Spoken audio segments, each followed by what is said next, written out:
Let's duplicate our 2D contour that we did for this little tab. We are going to change a couple parameters though. I'm going to go to Edit. Okay, and we're going to go to the geometry and we're going to deselect what we were cutting. We're going to go on the silhouette of the part, and this time we're going to select exterior loops only. We're going to hit OK. And then on our heights tab, model top on both. And we're going to go to the lowest of selected. And again, that's going to be model bottom, and we're going to go negative 10 thousandths, so we cut past our part. We're going to go to our passes. A lot of this can stay at default. We're going to leave our minimum step over at 10 thou. We are going to go ahead and do a rough and finish cut because we're going to be cutting into these corners. They're a different diameter than what the 1/2 inch end mill is, so there's a little more to remove. You could use rest machining. In my experience, I've seen a lot of gouging and witness marks due to that. So our roughing passes, we're going to do 0.15 is our maximum step over. We're only going to do 1. And then our maximum step down, we're going to cut that down to an 1/8 inch because we want the exterior of this to be nice and clean. One finishing step down at 8 thousandths.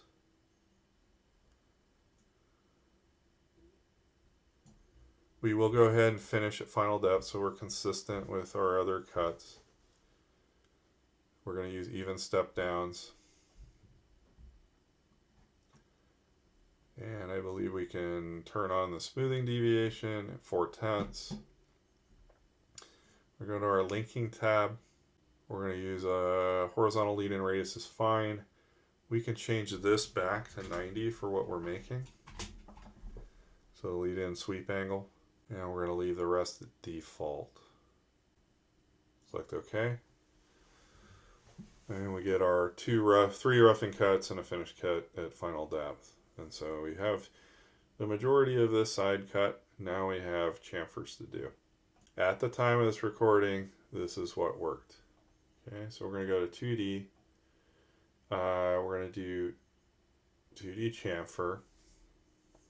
And I'm going to approach this as we're going to do the heaviest chamfers in order to the lightest. If we have to, we'll go back and suppress the chamfers in the end if we were having trouble. Okay, so we're going to take the default cutting settings. We're going to go to geometry. I'm going to select this heaviest chamfer first. We're going to go with a chain, but it's going to be an open chain because we're only getting a section of it. I'll select the bottom. Should be offsetting to the left. Go to the heights tab. Model top for everything. It's going to go to the depth of the selective contour. Go to the passes tab. I'm going to leave the cutter comp alone. We're going to set chamfer distance to 0. Chamfer offset at default. I'm going to go to the linking tab. And we're going to leave all this at default. Make sure you got 0 and a vertical lead-in radius. And 0 and horizontal lead-in radius. I'm going to hit OK. We need to pick our tool, which I screwed up with. We're going to use the 1/4 inch, tool 16 chamfer mill for this. Okay, and it comes in and does our cut. Okay, we're going to go to our next chamfer. Let's duplicate our settings since they worked. Go to Edit. We're going to pick the bottom of the next chamfer. We're going to deselect the previous one.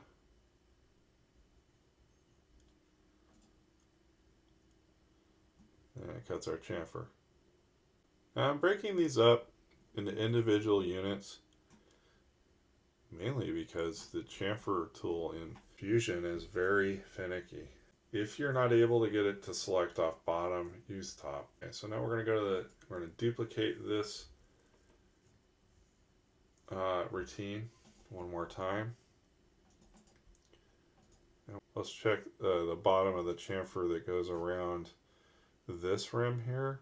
But what we're going to do is we're going to select it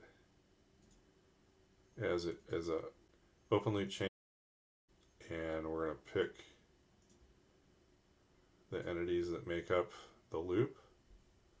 We're going to hit OK. Hopefully all the settings are the same. It leads in, does the next chain, and now we're going to do the outside of the part. So let's go duplicate. We're going to edit that one, and we're going to select the outside rim of the part. We're going to deselect the previous selection. Okay, so I'm doing all the common sizes together. That way if we have problems, we can troubleshoot them from one segment to the other. Hit OK. Alright, now our last one is down here. We're going to probably have to change the setting for it to come out. We don't want to run into this wall. So let's duplicate our existing chamfer program routine. Okay, we're going to duplicate one more time. We're going to open and edit that one. And we're going to go to our geometry tab, clear our select. We're going to select the tops of our profiles this time. On the open chains, it appears to make a difference on this operation. Okay, and then we're going to go to the heights tab, and we're going to keep what we had at default.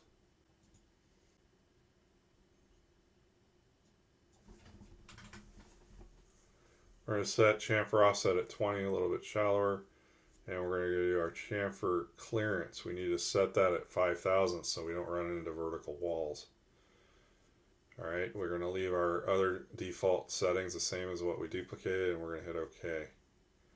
Alright, so what it's calculating is it can't machine all of this. It's machining as much of the chamfer as it can. It's leading straight in, and it's ending before it thinks it's going to gouge into the body. The way this is treated, I only put 5/1000ths of clearance, and it really isn't cutting a great deal of it.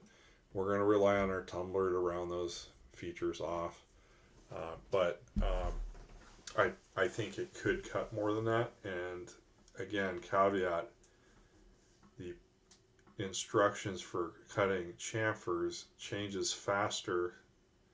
The software changes faster than we can write tutorials that compensate for the changes in Fusion's practice. So I selected the tops on these contours just to make sure that it profiled all the way around.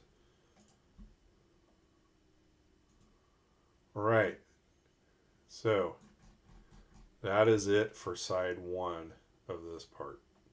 Okay, we're moving on to the next part of this project. Okay, so we've just finished programming operation 1, and we're going to move on to the next setup. So let's collapse down op 1, and let's get our model appearing as it's going to cut.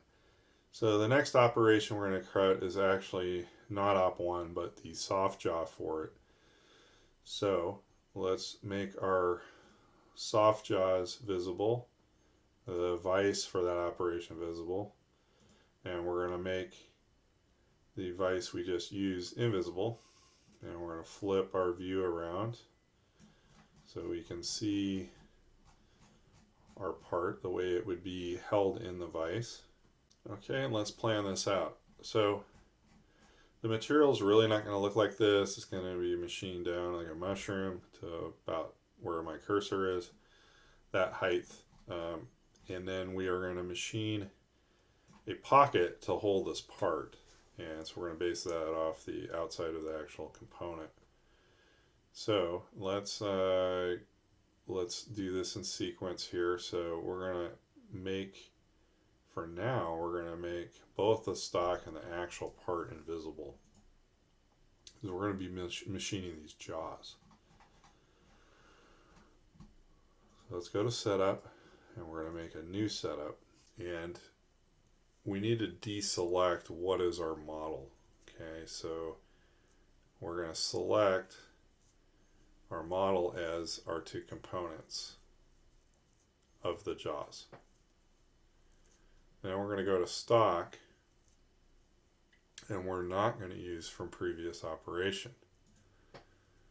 What we're going to do is we're going to do a relative size box, and that's based off the volume of the jaws at a 1/2 inch spacing. So we have something that's a 1/2 inch clamped in the jaws right now. This is very similar to the another project we did where we use the same type of jaws called the vice handle, wrench handle. Okay, so our stock, we're going to go add stock to all sides, but in reality, we're only going to add stock in Z. So in our Z positive direction, we're going to add 10 thousandths. Okay, we just want to, not 100, 10 thousandths. The other axes should all say 0. Okay, we're going to go to post process, and we're going to call this our part number. Last 4 digits are our part number, including the dash number, so 30610, because this is a fixture operation. This is going to be op 0. Soft jaws. Offset 1. And then we're going to go back to our setup, and we're going to set our model orientation to Z-axis plane and X-axis. So we're going to pick the top on one of the jaws. And our X-axis is going to be a horizontal line, should be pointing to the right. Okay, and then our location is going to be a selected point.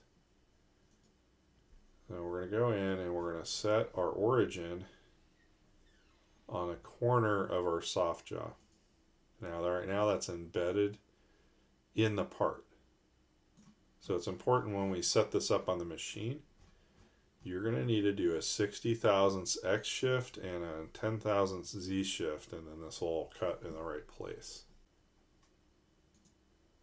In fact, let's go put that in the notes. Soft jaws. X 0.06, negative 0.01,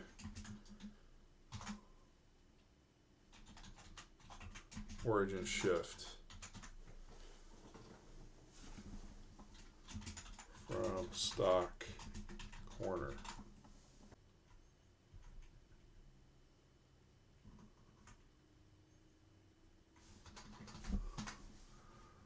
Rear jaw, front,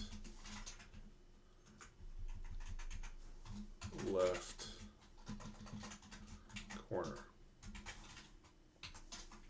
Let's see if that note comes through. I don't know if a note that long will come through. Let's hit OK. Alright. And we're going to change the name to this as op 0.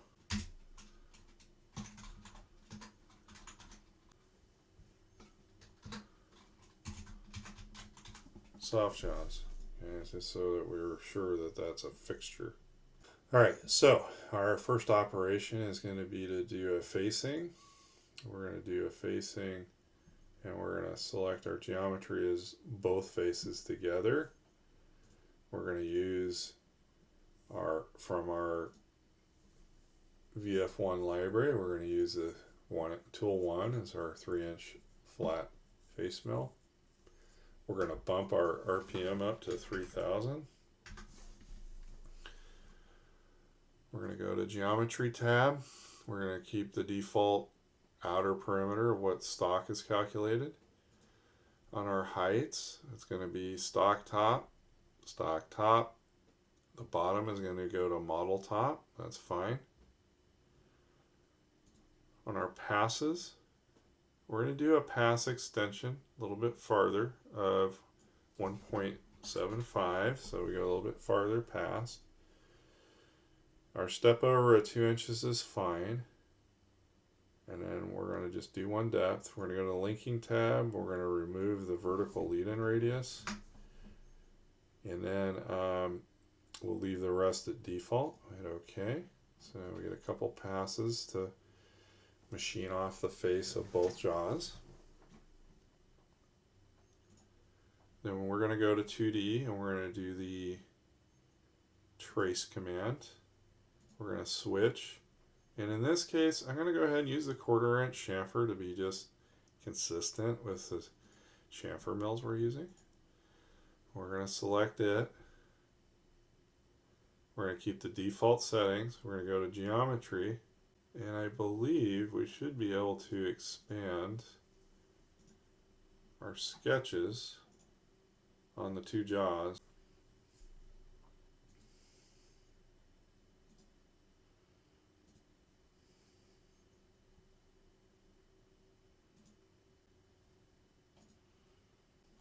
We're going to select inner loops,